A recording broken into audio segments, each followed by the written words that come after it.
만남과 사귐 그리고 누림이라고 하는 제목으로 같이 말씀의 은혜를 받고자 합니다. 만남과 사귐 누림은 기독교 신앙의 요체입니다. 기독교 신앙은 사실 예수님을 만나는 것이고 예수님을 사귀는 것이고 예수님을 끝까지 누리는 것이에요. 그래서 이 세 가지 키워드를 가지고 성도가 어떻게 마지막까지 롱런을 할 수 있는지에 대한 성경적인 근거를 같이 말씀을 나누고자 합니다. 제목이 뭐라고요? 만남과 사귐 그리고 누림. 기독교 신앙의 3대 신앙 요체입니다. 운명처럼 가혹한 것이 또 있을까요? 아니요, 없습니다. 세상에 어떤 비극도 운명보다 가혹한 것은 없습니다. 그 이유는 어떤 영웅이라 할지라도 운명을 넘어선 자는 없기 때문입니다. 인생도 마찬가지잖아요. 운명 같지는 않지만 인생도 역시 가혹합니다.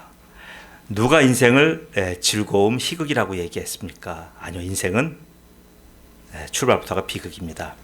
일찍이 이 인생이 비극이라는 사실을 누가 깨달았냐 하면 그리스의 현인들이 이 사실을 깨달은 거예요. 그래서 저들의 문학은, 그리스 문학을 이렇게 보면요, 문학사를 보면 처음에는 영웅들의 이야기를 시작합니다. 이걸 서사시라고 해요. 서사시로 출발하여 그 다음에 각 개인들의 사랑과 이별과 아픔 이런 것을 얘기하는 이 서정시를 거쳐서 그 다음에 그리스 문학에서 가장 탁월한 것은 바로 세 번째 비극으로 종결됩니다. 비극의 그리스의 모든 문학 장르는 그래서 비극으로 얘기해요. 여기서 비극이라고 하는 얘기는 꼭 슬퍼서가 비극이 아니라 문학 장르의 성격을 이제 비극이라고 합니다. 그런데 그 비극이라고 하는 문학 작품들을 하나하나 보다 보면 그 안에 내용이 굉장히 어두워요. 그건 뭐예요? 결국은 인생사를 관통하는 키워드가 비극이라고 하는 의미를 내포하고 있어요. 그래서 그리스의 예술들은 모두 신들의 이야기를 빗대서 인생의 비극을 얘기하고 있습니다. 그래서 인생은 비극입니다. 그러면 성경은 어때요? 성경도 마찬가지예요. 성경도 출발부터가 인간의 비극으로 시작해요. 창세기 3장 12절에 아담이 이르되 하나님이 주셔서 나와 함께 하신 여자 그가 그 나무 열매를 내게 주므로 내가 먹었나이다. 이렇게 또 하나님이 여자에게 이르되 내가 어찌 이렇게 하였느냐? 여자가 이르되 뱀이 나를 꿰물어 먹었나이다. 이렇게 출발한 거예요. 자, 그런데 그리스 예술의 인간의 운명이 처음부터 비극이었다고 말합니다. 그러나 성경은 비극은 비극인데 비극으로 출발하지 않았다라고 얘기해요. 뭐예요? 일반 세상사를 지금 제가 모든 세상사의 대표적인 그 얘기로 그리스를 얘기를 한 겁니다. 그리스 예술은 인간은 비극으로 출발한다. 불교도 고해다 그러잖아요. 인생은 고통의 바다라고 그러잖아요. 근데 성경은 똑같은 비극인데 그렇게 보는 게 아니에요. 비극으로 시작된 게 아니라 인간은 처음에는 즐거움의 대상이었고 인생은 희극이었는데 인생이 뭐야? 비극이 되었다는 거예요. 비극이 되었다라고 하는 것과 비극으로 시작되었다는 말은 달라요. 왜요? 우리 인간은 처음에 하나님의 형상과 모형으로 에덴 동산이라고 하는 아름다운 터에서 우리는 시작을 했습니다. 그럼 뭐예요? 처음에 출발은 굉장히 우리는 희락으로 시작되었어요. 그러나 우리는 범죄함으로 인하여 비극으로 우리는 전락했잖아요. 근데 세상 모든 예술과 세상의 출발, 종교 출발은 인생은 비극으로 출발한다 그래요. 이 차이가 뭡니까? 바로 세상과 모든 문학은 운명론적인 인생관을 얘기하지만 우리는 뭐예요? 우리는 하나님의 창조로부터 시작했기 때문에 출발이 달라요. 보세요. 이 창조는 여러분, 우리는 성경을 통해서 늘 익숙하지만 창조는 다른 세상의 예술에서 없어요. 창조를 찾기가 굉장히 힘든 거예요. 창조는 성경만이 갖고 있는 위대한 서사입니다. 곧 인간의 운명과 인생의 한계는 하나님의 창조 사실 앞에서 다 무너져요. 보세요. 우리는 근원을 아는 자들이고 세상은 근원을 모르는 자들이에요. 그런데 근원을 아는 자들과 근원을 모르는 자들, 기독교인과 비기독교인이 세상에서 같이 살아가요. 같이 살아가는데 세상 사람들과 우리는 지금 이 동시대의 지구라고 하는 행성에서 잠깐 동안 만날 뿐이에요. 그렇지 않습니까? 세상 사람과 우리는 지금 동시대의 이 지구라고 하는 행성 한 귀퉁이에서 잠깐 동안 만나는 사이예요. 그럼 그분들과 우리가 영원히 같이 갑니까? 아니요. 그분들과 우리는 영원히 같이 가지 않아요. 곧 구분돼요. 곧 저들의 갈 길과 우리의 가는 장소가 완전히 달라요. 나눠집니다. 그런데 세상 사람들은 어떻게 돼요? 자기들이 우월하고 오히려 그리스도인들은 좀 저열하게 보는 경우가 있잖아요. 근데 이것은 굉장히 어리석고 우매한 판단입니다. 제가 젊었을 때 한국 외대 이 어학학습관에 제가 다닌 적이 있어요. 그때 이제 만났던 영어 선생님들 여러분들 기억나는데 그때 이후로 지금까지 한 번도 만난 적이 없어요. 이건 제일 뭘 말합니까? 세상에 있는 사람들과 그리스도인들은 곧 우리가 이 상황을 떠나면 앞으로 절대로 만날 수가 없는 사이라는 걸 얘기하는 거예요. 절대로 앞으로 다시 만날 일은 없어요. 세상 사람들 여러분 주위에 불신자들 많아요. 친한 사람들 많이 있어요. 친구도 있고 친척도 있고 아주 많은 오랫동안 교분한 분들도 있어요. 그러나 그분들 다시 만날 일 없어요. 저들과 우리는 영원한 이별로 들어갑니다. 그래서 우리는 그들과는 이제 영영남이에요. 저들은 우리의 소식 들어요. 어떻게 들어요? 천국의 삶을 사는 우리에 대해서 귀동냥으로 저들은 듣게 될 거예요. 그러나 저들과 우리 사이는 오고 갈 수가 없습니다. 저들은 자기들이 그대로 믿은 그대로 영원한 비극 속에서 살 거예요. 그러나 우리는 성경의 약속대로 희락으로 살게 됩니다. 믿으십니까? 아멘. 이게 다른 거예요. 이 차이점이 없으면 우리가 교회 왜 다니십니까? 교회 다니실 아무런 이유가 없어요. 오히려 우리가 세상 속에 나가서 저희가 치열하게 경쟁해서 세상에서 잘 살아야 되는 거잖아요. 그런데 아니에요. 출발도 다르고요. 종착역도 달라요. 그렇기 때문에 우리는 비록 이 땅에서 사는 것이 여러 가지 많은 갓난 신고가 있다고 할지라도 거기에 굴하지 않고 한 방향을 바라보고 달려가는 겁니다. 오늘의 본문 말씀 요한일서 1장 1절에서 3절까지 말씀은요. 너무나 놀라운 사실들을 담고 있어요. 이 말씀에는 인생은 어디에서 왔으며 어떻게 살다가 어떻게 가는지에 대한 아주 명징한 사실들을 얘기하고 있어요. 보세요. 세상의 스승들, 구루라고 해요. 세상의 어떤 구루와 현인들이 인생에 대한 답을 줄 수 있습니까? 없어요. 저는 어려서 그래서 여러 많은 책들을 보면서 많은 스승들의 이야기에 아주 경도되고 아주 너무나 많은 감동을 받았습니다. 그런데 저는 곧 깨달았어요. 그런 분들이 다들 이 땅에 없더라고요. 전부 다 죽어서 말하는 거예요. 자기가 살아있을 때 잠깐 동안 정신이 온전할 때 얘기한 그 내용들을 가지고 우리가 후세에 감동받는 거예요. 그래서 속는 거더라고요. 자기들 인생의 문제도 해결하지 못한 사람들이 마치 인생의 문제를 해결한 듯이 그렇게 얘기한 거예요. 그러니 얼마나 웃깁니까? 자신들도 그런 운명에 갇혀서 신음하면서 어떻게 우리 같은 후학들 외로운 인생을 지도할 수 있단 말입니까? 이건 좀 무슨 얘기잖아요. 저들이 어떤 기술적인 내용이나 어떤 정보를 전달해 준다면 저는 인정하고 신뢰합니다. 그러나 인생에 답을 준다고 하는 어떤 자들이나 어떤 종교나 어떤 선생들은 저는 절대로 믿지 않아요. 왜요? 자신의 인생 문제도 해결하지 못한 자가 어떻게 다른 사람의 인생 문제에 개입합니까? 이건 가소로운 얘기잖아요. 그렇게 떠버리는 자들이나 그들을 믿고 따라가는 자들이나 다 하나같이 다 우매한 겁니다. 저들의 저런 어리석음은 마치 성경에 사마리아의 지혜자들이라고 하는 말이 있어요. 사마리아의 지혜자들 같은 거예요. 예레미야 23장 13절에 내가 사마리아 선지자들 가운데, 사마리아 선지자는 세상의 모든 지금 자연인과 선생들과 종교인들을 얘기하는 거예요. 내가 사마리아 선지자들 가운데 우매함을, 어리석음을 보았나니 그들은 바알을 의지하고 예언하며 내 백성 이스라엘을 그릇되게 하였고, 자기들이 잘난 척하고 자기들이 가는 길이 옳다라고 자기들은 인생의 문제 마치 해답을 얻은 자처럼 얘기하는 거예요. 그렇습니까? 아니요. 저는 한 번도 본 적 없어요.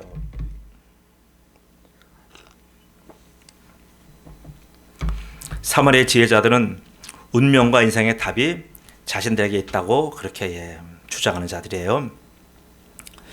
저들은 삶에서 약간 독특한 건 있고 약간 뛰어난 건 있어요. 그러나 거기까지예요. 왜요? 여러분 속으시면 안 돼요. 세상에 아무리 많은 스승과 선생이 있다고 할지라도 1만 스승이 있다 할지라도 거기에 눈 하나 깜짝하지 마세요. 왜 그렇습니까? 저들과 우리는 출발부터 달라요. 운명론자들과 창조론자들은 처음부터 완전히 다른 거예요. 우리가 흔히 말하듯이 이단, 끝이 조금 다르다 얘기하는데 아니에요. 그건 잘못된 말이에요. 끝이 조금 다른 것 아니에요. 오해하지 마세요. 이단은 신앙 형태가 조금 다르거나 모든 건 99%는 맞는데 1%가 틀리다. 그거 아니에요. 여러분. 모든 이단들은요. 출발부터가 달라요. 여러분 그걸 아셔야 돼. 저처럼 이단을 많이 가봤고 이단을 많이 공부한 분이 계십니까? 이단은요, 끝에가 조금 다른 거, 옷깃이 조금 다른 거 아니에요. 출발부터가 달라요. 그래서 그 근본이 다르기에 끝도 우리가 아주 명약관하게 다른 거예요. 그래서 이단이나 자연인이나 똑같은 거예요, 다. 근데 여러분 보세요. 일반 자연인보다 이단이 더 악한 거예요. 왜 악합니까? 일반 자연인들은 자기 혼자 그렇게 살다가 가는 거예요. 그런데 이단들은 뭡니까? 이단들은 우리 성도들을 자기들의 잘못된 사상과 자기들의 잘못된 종교로 끌어들여서 우리를 어떻게 해요? 지옥 자식 만들려고 하고 있어요. 지금 이단들에게 기독교인들 숫자가 한 200만 이상 가 있다고 얘기해요.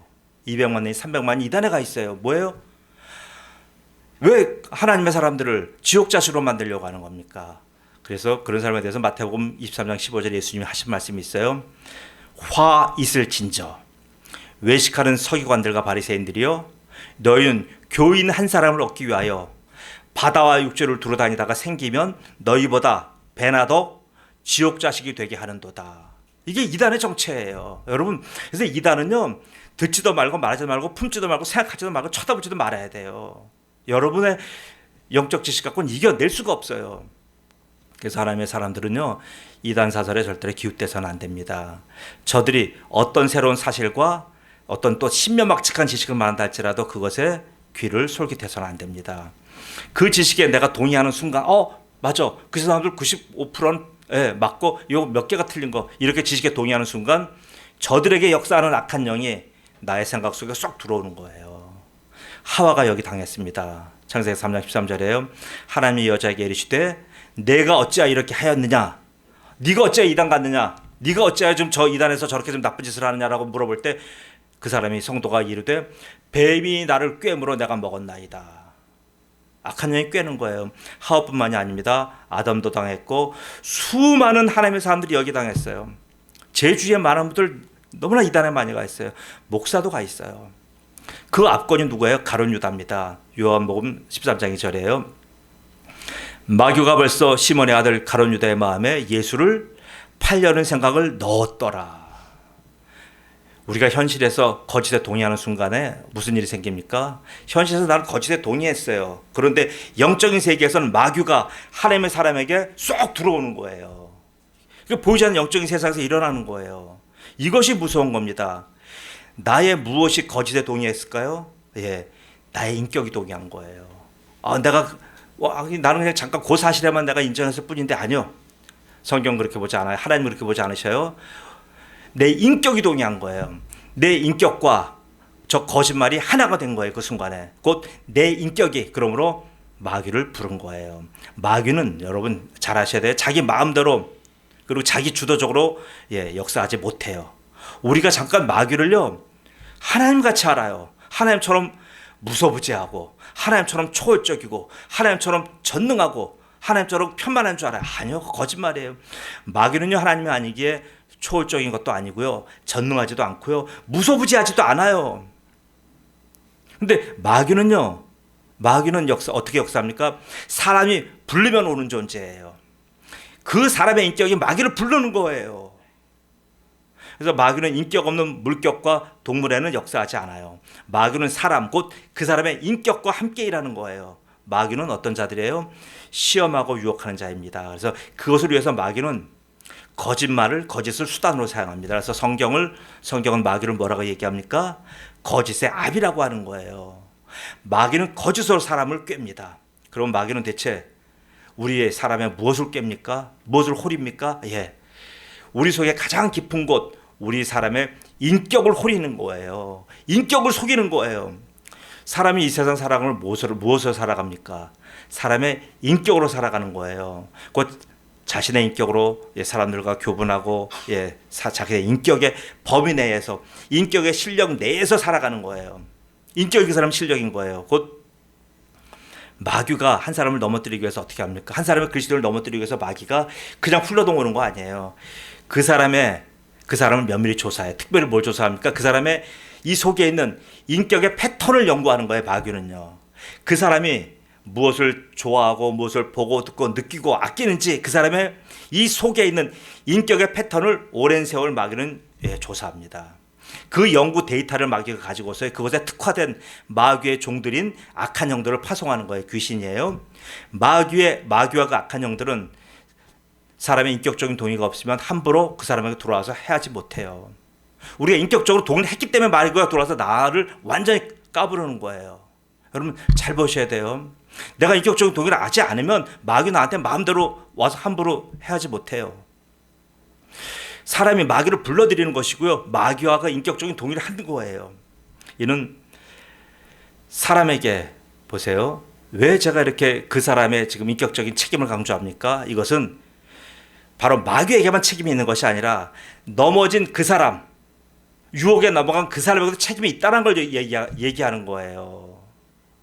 마귀에게 넘어지고 악한 영에 휘둘린 그에게 책임이 있어요. 이게 성경적인 시각입니다. 그래서 하나님은 마귀와 악한 영들 반드시 하나님 심판하셔요. 성경적인 이건 법칙이에요. 그러나 하나님 그들을 간과 누구를 심판하신다고요? 그렇게 악한 영에 넘어간 사람을 같이 심판하시는 거예요. 아니 마귀가 전부다. 나 마귀가 나 그래서 나도 모르게 그냥 난 선의의 피해자야. 이렇게 얘기해도 소용이 없어요. 넘어간 그 사람을 하나님 심판하셔요. 시편 96편 13절입니다. 그가 임하시되 주님께서 임하시되 땅을 심판하러 임하실 것입니다. 제리미야서 오실 때 땅을 심판하러 오십니다. 그가 의로 세계를 심판하시며 하나님의 공의로 세상을 심판하셔 그 외에 진실하심으로 백성을 심판하시리로다. 왜 마귀와 더러운 영을 심판하셔야지 왜 백성을 왜 심판하십니까? 마귀에게 속은 자가 책임이 있는 거예요. 우리는 자꾸만 선의의 피해자처럼 우리가 코스프레 아니에요. 그 사람들은 자기가 동의했고요. 자기가 인격으로 받아들인 거예요. 자기가 자기의 인격으로 기독교 신앙을 버린 거예요. 그런 사람이 지금 저렇게 200만 300만 되는 거예요. 오늘 본문 말씀은 그런 사람들의 인격에 대해서 말씀하고 있습니다. 특히 그 대상은 누구예요? 오늘의 말씀의 대상은 성도입니다. 성도가 아닌 사람들은 오늘 말씀의 대상이 안 돼요. 그러니까 성도가 아닌 사람은 오늘 말씀 안 들어도 돼요. 성도는 삶에서 세 가지의 아주 세 가지의 그 신앙의 요체가 있어요. 반드시 모든 성도는 이 세 가지의 신앙의 길을 걷는 사람들이에요. 자, 그것을 오늘 마치 말씀드리겠습니다. 첫 번째로 우리 그리스도인의 신앙의 첫 번째 요소는 뭡니까? 바로 만남이에요. 그리스도와의 만남이에요. 인격적인 만남이에요. 여러분 사단과 만나면 지옥 자식이 되는 거고요. 그리스도와 만나면 성도가 되는 거예요. 믿으십니까? 오늘 1절 말씀에 태초부터 있는 생명의 말씀에 관하여는 우리가 들은 바요 눈으로 본 바요 자세히 보고 우리의 손으로 만진 바라. 자, 사도 요한은 그 당시에 창조주 예수님을 만났습니다. 그가 창조주를 만났지만 직접 만난 거예요. 요한과 예수님은 서로 이렇게 만났지만 성경은 뭐라고 합니까? 이거를 영적인 만남이라고 안 해요. 뭐라고 표현하면 인격적인 만남이라고 얘기하는 거예요. 보세요. 인격적인 만남은 철저하게 예수님과 요한이 이렇게 1대1로 만났자 이런 거예요. 예수님과 내가 1대1로 만나는 것이 인격적인 만남이에요. 인격적인 만남은 이 집합적인 개념이 아닙니다. 그리고 이 인격적으로 예수님과 우리가 이렇게 만나는 것은 어때요? 여러분 예수님이 우리에게 너 교회 와 안 오면 너 저주받을까 이렇게 하십니까? 아니에요. 기독교는 협박도 아니고요. 강제도 아니고요. 공갈도 아니에요. 기독교는 인격적인 만남은 강요나 강제가 아니에요. 그리고 여러분 또 하나 기적과 같은 초자연적인 능력을 역사하심으로 놀래가지고 야 하나님이 계시거든 그렇게 해서 굴복시키는 것도 아니에요. 물론 그런 일도 있고 그런 일에 있어서 사람이 경탄하고 그런 일 때문에 오는 분도 있어요. 그러나 하나님은 인간의 가장 기본적인 요소인 그 인격을 설득하고 그 인격과 만나고 그 인격이 자기가 동의할 때까지 주님은 기다리시는 거예요. 여러분 강제로 교회 나오신 분 계십니까? 오늘 안 나가면 내가 벌 받을까 봐 나오신 분 계십니까? 아니잖아요. 여러분 인격적인 동의로 오신 거예요. 근데 인격적인 동의를 할 때까지 하나님이 얼마나 오랜 세월 기다리셨습니까? 60년 기다리신 분도 있고요. 더 오랜 세월 기다린 분도 계셔요. 기다리시는 거예요. 주님께서는. 왜요? 그분의 인격이 동의할 때까지. 그래서 예수님과 우리가 만남은 이렇게 인간 대 인간 만남이에요. 그렇게 함으로 인해서 바로 그 사람의 그 1대1이라는 만남 뭐예요? 그 사람을 주님께서 기다리신다는 것은 그 사람이 수락해도 좋고 그 사람이 거부해도 좋고, 수락의 권리와 거부의 권리를 주님은 다 인정해 주신 거예요. 그래서 한밤중에 예수님을 찾아온 구도자 니고데모에게 예수님은 그 밤에 예수님을 찾아왔잖아요. 그 구원을 묻잖아요. 어떻게 하여 구원을 얻습니까? 묻잖아요. 그런데 예수님 뭐라 그러셔요? 그에게 아니 기적 하나 보여주면 믿을 건데요. 갑자기 밤이 낮이 되게 한다든가, 갑자기 니고데모가 입은 옷을 한번 전부 다 그냥 다른 옷으로 환복시키든가, 이런 기적을 행하시면 니고데모가 정신 차리고 예수님 믿을 거 아니에요. 근데 예수님은 그렇게 하지 않으셨어요. 예수님은 그 밤 내내 니고데모에게 인격적인 대화와 설득으로 그와 함께 그 밤을 지새운 거예요.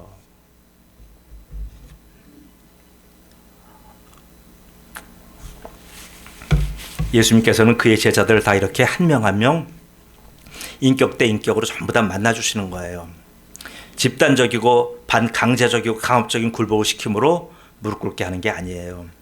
예수님이 제자를 만나주신 방법은 바로 이렇게 만남이에요. 만남이 어떤 만남이면 인격적인 만남입니다. 곧 상대의 지성과 상대의 의식의 세계, 그 다음에 느낌과 정서 존중하셨고요. 특별히 상대의 의지적인 결단을 예수님은 기다리신 거예요. 그렇게 인격적으로 자신을 만나주신 예수님을 요한은 오늘 감격에 젖어서 기록하는 겁니다. 예수님이 얼마나 자신을 인격적으로 대해 주셨는지에 대해서 요한 사도는 보고 보았다라고 하는 말을 4번이나 오늘 이 짧은 성경 구절에서 반복합니다. 본문에서 이 본다는 것은 뭐냐면요, 듣고 보고 만지는 모든 인간이 할 수 있는 인격적인 모든 요소를 총칭하는 말이에요. 그 대표성의 언어예요. 곧 그 사람의 인격이 외부로 받아들이는 모든 그런 인풋을 얘기하는 거예요. 그래서 본다라고 하는 이런 개념은 지성과 감성 그리고 의지까지 다 동원해야만 가능한 총체적인 행위예요. 곧 보는 것에서 판단이 나오잖아요. 내가 많이 보면 거기서 판단이 나오게 돼 있어요. 그럼 사람은 그 판단대로 행동하잖아요. 그래서 우리가 어떤 사실을 깊이 보면요, 그 보는 것에서 모든 행동에 거기서 비롯돼요. 그래서 음란물 많이 보는 분은요, 결국 음란한 행동하게 돼 있어요. 이거는 불문가치잖아요. 이건 말할 수가 없는 거예요. 그가 보는 것에 자꾸 자기의 모든 인격이 거기 가서 꽂히는 거예요. 곧 무엇을 보느냐는 무슨 행동을 할 것인가로 연결되는 겁니다. 그래서 성도는 뭐예요? 그가 보는 것이 곧 그의 인격이에요. 초대교회 때도 이와 같았습니다. 초대 예루살렘 교회 성도들이 강림하신 성령님을 만날 때에도 어떻게 인격적으로 만난가요? 역시 보고 듣고 감각하는 이런 인격적인 현상으로 만났어요. 거룩하신 삼위의 하나님이 인간을 만나 주실 때 항상 이와 같이 인격적인 현상으로 주님을 만나 주시는 겁니다. 하나님 그의 백성을 강제나 강요하지 않습니다. 그리고 초자연적인 현상을 막 동원해서 굴복해 하지도 않으십니다. 하나님은 언제나 이렇게 우리에게 다가오실 때 인격적으로 다가오시는 거예요. 엄마가 아이 방에 가서 깨울 때 문을 부시면서 깨우는 부모 있어요? 얼마나 어렵습니까?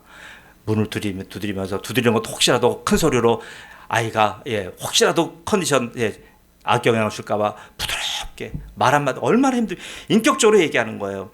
이렇게 다가오신 하나님을 이렇게 다가오신 하나님을 우리가 뭐라고 해요? 그래서 우리가 이렇게 다가오신 하나님을 우리가 인격으로 받아들이잖아요. 인격으로 받아들여서 예수님과 만난 첫 만남, 그것을 바로 우리가 신앙용어로 거듭남, 중생이라는 말로 표현하는 거예요. 자, 이게 중생이에요. 그래서 중생을 성경 디도서 3.5절은 뭐라고 표현하냐면 구원이에요. 중생의 다른 말이 구원이에요.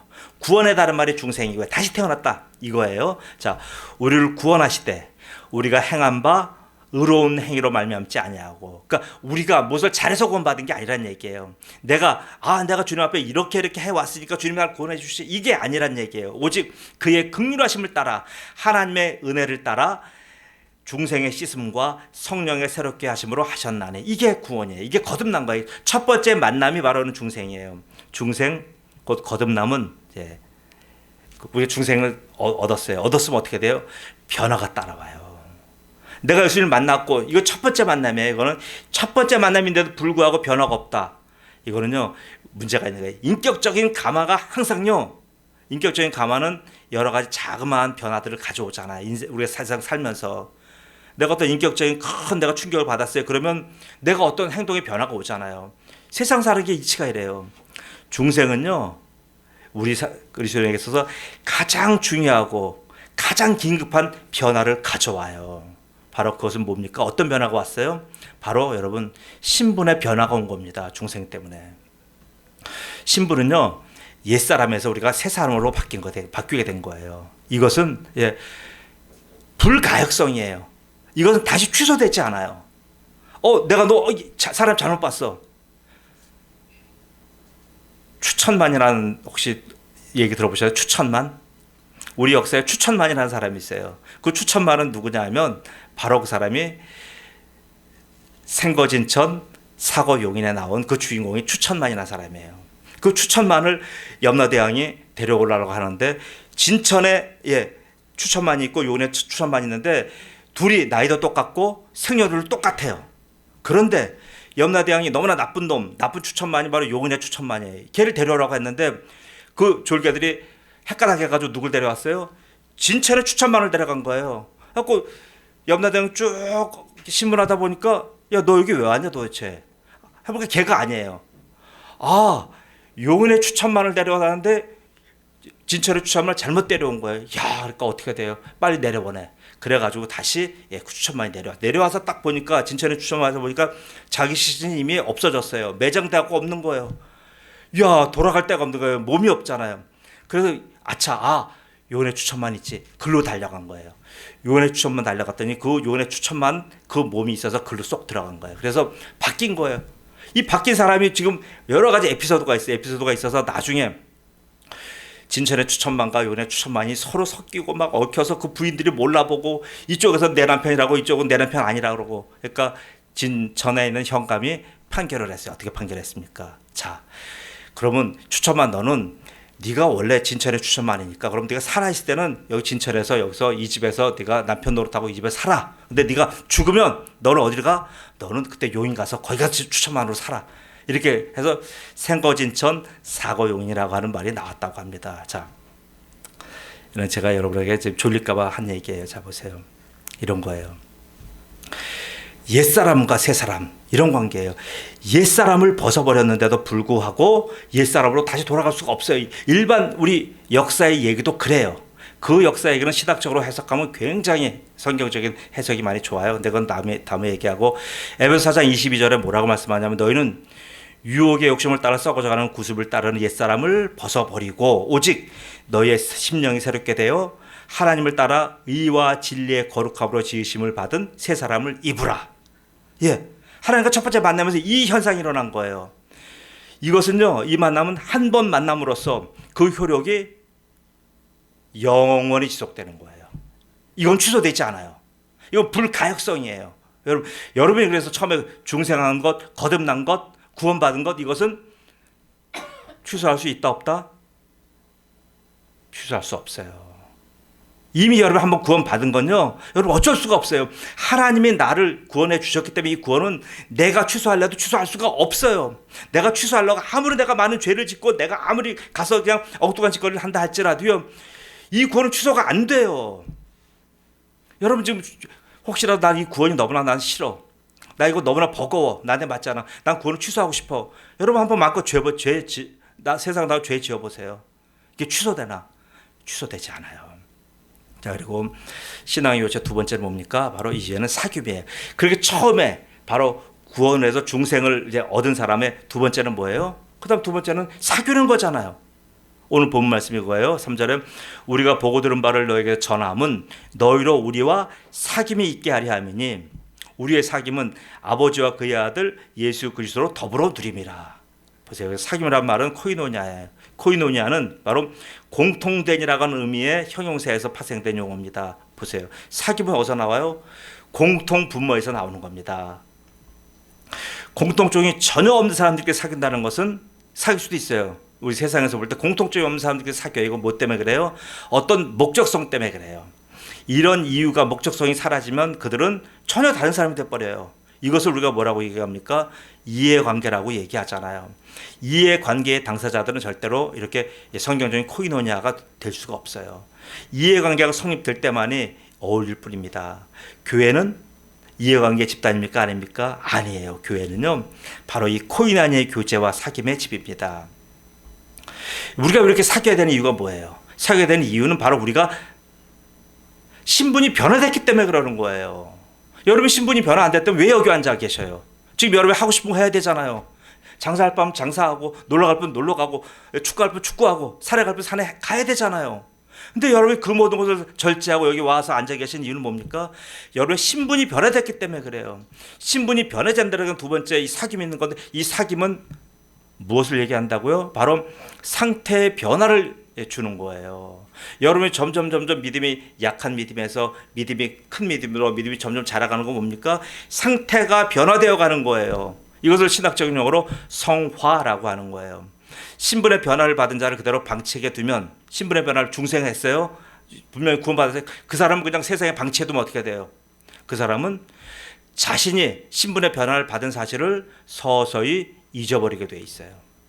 영적인 치매가 오는 거예요. 그래서 그는 그에게 이 신분, 너의 신분이 바뀐 것을 유지하고 네가 옛사람 새사람 된 것을 유지하기 위해서, 그것을 잊지 않도록 하기 위해서 그의 백성을 어떻게 해요? 교회 안에 두어서 서로 사귐과 교제가 있게 하는 거예요. 이것이 바로 교회의 목적인 코이노니아입니다. 그래서 첫 번째 교회가 예루살렘 교회잖아요. 이 예루살렘 교회의 교제의 모습은 우리의 교회가 우리가 추구하는 영원한 그런 모습이에요. 사도행전 2장 42절에 그들이 사도의 가르침을 받아 서로 교제하며 떡을 떼며, 우리 이제 조금 떡을 뗄 거예요. 그리고 기도하기를 힘쓰니라 하잖아요. 그들이 이렇게 사귈 수 있는 것은 바로 뭐예요? 예수 그리스도와 가는 공통 분모가 있기 때문이에요. 고린도서 1장 9절에는요, 너희를 불러 그의 아들 그리스도 예수 그리스도 우리 주와 더불어 교제하게 하시는 하나님은 미쁘시도다. 이렇게 인격적인 사귐은 대상은 먼저 하나님과 우리가 이렇게 먼저 교제하는 거. 두 번째는 뭐예요? 성도 간의 교제예요. 교회는 이렇게 공통의 기반과 공통의 목표 때문에 하늘의 코이노니아가 바로 여기 교회에서 이루어지는 겁니다. 그래서 요에서 2장 26절 29절에 거룩한 교회제 벌어지는 교회의 모습을 보여주고 있어요. 이건 우리가 흔히 성령이 임하시면의 그 모습으로 많이 이용을 하지만 사실 이건 뭐예요? 교회의 모습이에요. 우리가 이렇게 사실 신분이 변하고 상태가 변해져가는 사람들, 그 교회의 모임의 모습이에요. 그 교회는 어떤 모습이라고요? 자, 한번 읽어드릴게요. 자, 눈여겨 들어보세요. 이런 교회, 이런 상태가 되면 얼마나 좋을까요? 너희는 먹되 풍족히 먹고 영적으로도 먹고 육적으로도 먹고 너에게 놀라운 일을 행하신 하나님 여호와의 이름을 찬송할 것이라. 우리는 찬송하잖아요. 내 백성이 영원히 수치를 당하지 아니하리로다. 여러분, 예배하는 백성들, 하나님과 교제하는 백성은 세상에서 수치를 당하지 않으셔요. 그런즉 내가 이스라엘 가운데에 있어 너희 하나님 여호와가 되고 다른 이가 없는 줄을 너희가 알 것이라. 내 백성이 영원히 수치를 당하지 아니하리로다. 그 후에 내가 내 영을 만민에게 부어주리니 너희 자녀들이 장래일을 말할 것이며 너희 늙은이는 꿈을 꾸며 너희 젊은이는 이상을 볼 것이며 그때 내가 또 내 영을 남종과 여종에게 부어줄 것이며. 이게 교회의 모습이에요. 이게 교회의 교제인 거예요. 이런 영적인 교제와 이런 우리가 애찬의 교제가 교회에서 막 일어나야 되는 거예요. 세 번째 신앙의 교제, 세 번째 뭡니까? 누림이에요.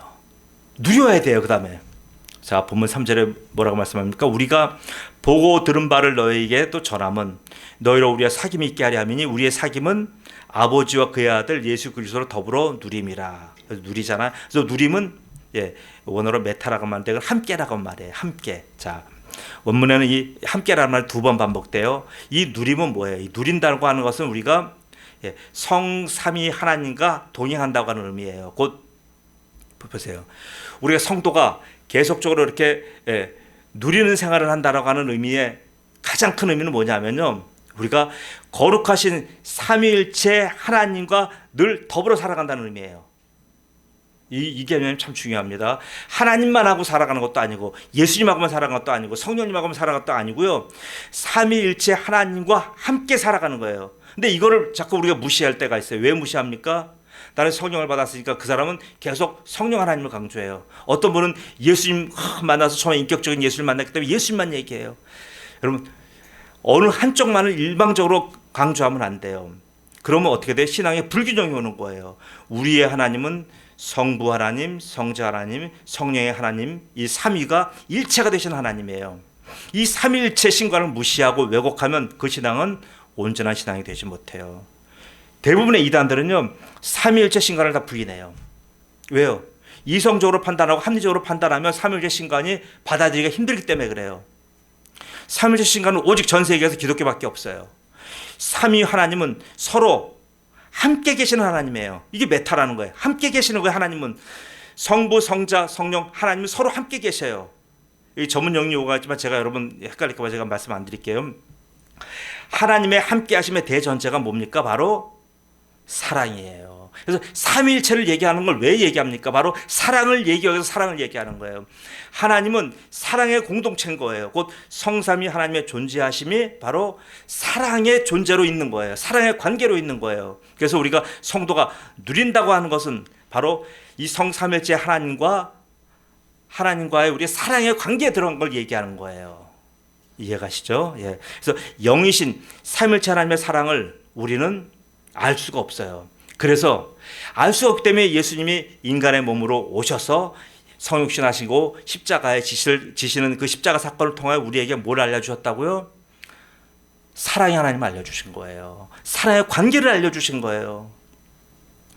요한복음 13장 34절입니다. 새 계명을 너에게 주노니 서로 사랑하라. 서로 사랑. 새 계명이에요. 내가 너희를 사랑한 것 같이 너희도 서로 사랑하라. 너희가 서로 사랑하면 이로써 모든 사람이 너희가 내 제자인 줄 알리라. 보세요. 이 새 계명이 바로 사랑입니다. 이런 거 성도의 누림은 사랑이라고 하는 대전제에서만 가능하다고 하는 의미예요. 지금까지 제가 드린 세 가지 말씀을 제가 정리하겠습니다. 만남과 사귐 누림이에요. 여러분 이것을 한마디로 제가 여러분 남녀간의 결혼으로 제가 이제 해서 정리를 하겠습니다. 보세요. 처음에 만남은 뭐예요? 남녀의 결혼이잖아요. 모르는 두 남녀가 만났어 이제 결혼해요. 그럼 이것을 만남이에요. 그럼 그 두 분은 뭐예요? 신분이 바뀌었잖아요. 예전에는 그냥 총각이었는데 이제는 뭐예요? 남편으로 바뀌었잖아요. 신분이 바뀐 거예요. 이 바뀐 신분, 이걸 만남이라고 합니다. 두 번째, 이 만난 사람하고 결혼한 사람들이 새로운 신분을 얻은 사람들이 어떻게 돼요? 그러면 서로 사귀어야 되잖아요. 그것을 서로 사귀는 것을 결혼생활이라고 합니다. 결혼생활은 꾸준히 나가야 돼요. 결혼생활이 여러분 꾸준히 나가는 게 쉽지가 않잖아요. 하다가 여러 가지 많은 어려움이 있잖아요. 그럼 어떻게 돼요? 그럼 어려움이 있고 싫어지고 권태감이 들 때 어떻게 돼요? 바로 헤어져요? 아니잖아요. 그걸 극복해야 되잖아요. 그걸 극복하려면 어떻게 해야 돼요? 그것을 극복하는 것을 바로 누림이라고 하는 거예요. 누린다. 두 남녀 간에 서로 만나서 한 가정을 꾸려서 가정이 꾸준하게 누린다. 이 누린다는 것은 어떤 개념이냐면요.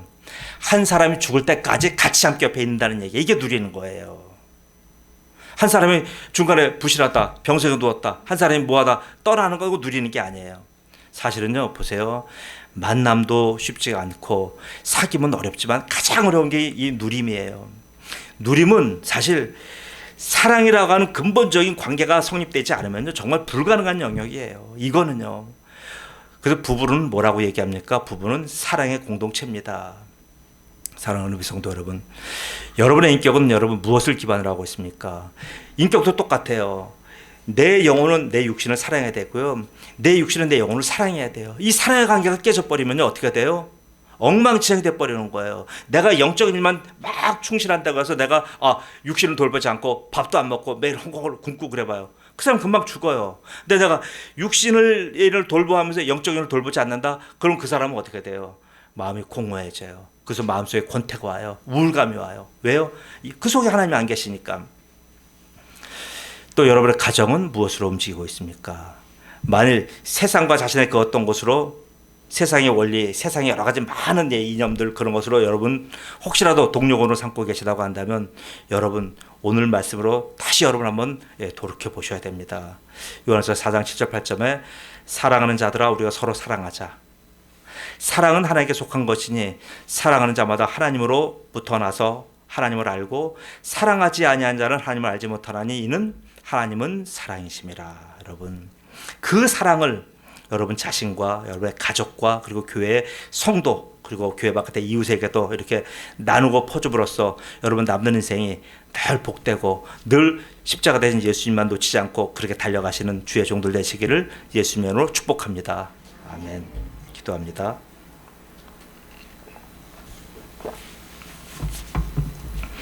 아버지 하나님, 오늘 요한에서 1장 1절에서 3절 말씀을 통하여 바로 신앙의 요체 세 가지를 얘기했습니다. 바로 예수님을 만나는 것과 그 예수님과 계속 교제하는 것과 그 예수님과 함께 계속 누리며 사는 것을 얘기했습니다. 아버지 하나님, 오늘 성도들, 이 말씀을 듣는 성도들이 바로 이 부부 관계에 비추어서, 결혼 생활에 비추어서 드리는 이 말씀을 깊이 아버지 하나님 인식하게 하옵소서, 잊어먹지 않게 하옵소서. 그래서 내가 신앙이 흔들릴 때마다, 내가 여러 가지 믿음에 있어서 여러 가지 폭풍우가 오고 여러 가지 갓난신고가 올 때 내가 흔들리고 내가 교회 나가고 싶지 않고 주님을 떠나고 싶을 때 아버지 하나님, 바로 이 부부관계의 사랑, 그리고 하나님이 우리를 이렇게 맺어주시며 신분의 변화, 상태의 변화, 끝까지 유지시키는 놀라운 사랑이 우리에게 와 있음을 주님, 우리 성도들이 잊지 않게 도와주옵소서. 그래서 어떤 경우든지 간에 이 기본적인 그리스도의 신앙을 흔들리지 않게 도와주시며 이 신앙을 끝까지 붙들며 영원한 하늘나라에 같이 함께 다 도착하는 주의 종들 되도록 하나님 축복하여 주옵소서. 감사하며 예수님의 이름으로 기도드리옵나이다. 아멘.